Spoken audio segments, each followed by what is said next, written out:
जय श्री कृष्णा। मैं doctor Pushpa Tiwari New Zealand से आपके समक्ष पुनः भगवत गीता का श्लोक लिए उपस्थित हूँ। भगवत गीता के 8वें अध्याय का 7वां श्लोक है, तस्मात् सर्वेषु कालेषु माम नुस्मरः युध्यश्च मयि अर्पित मनो बुद्धि मार्ग वैश्वैश संशयम। भगवान कृष्ण कहते हैं कि सभी काल में ईश्वर का मेरा स्मरण करना चाहिए। सभी काल का कहने का मतलब है भूत, भविष्य और वर्तमान।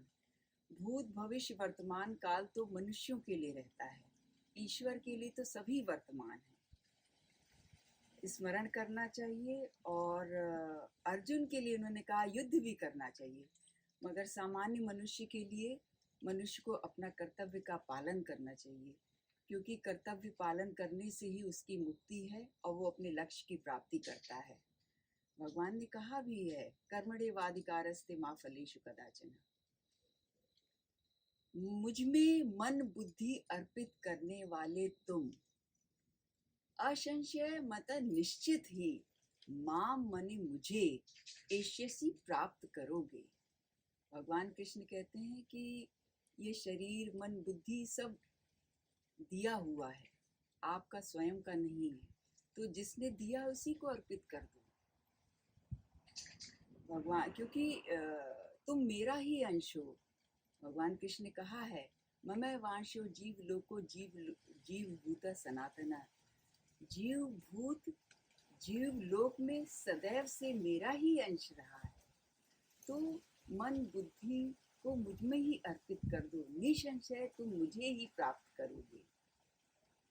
और उद्देश्य की जागृति मनुष्य को हमेशा रहनी चाहिए।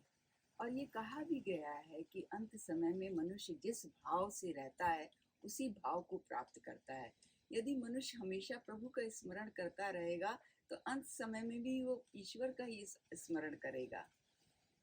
और इसी भाव को गोस्वामी तुलसीदास जी ने रामचरितमानस में बहुत सुंदर कहा है। काकभूषुंडी जी से रामचंद्र जी कहते हैं, पुरुष नपुंसक नारीवा जीव चराचर कोई, सर्व भाव भज कपट तज मोहि परम प्रिय हो।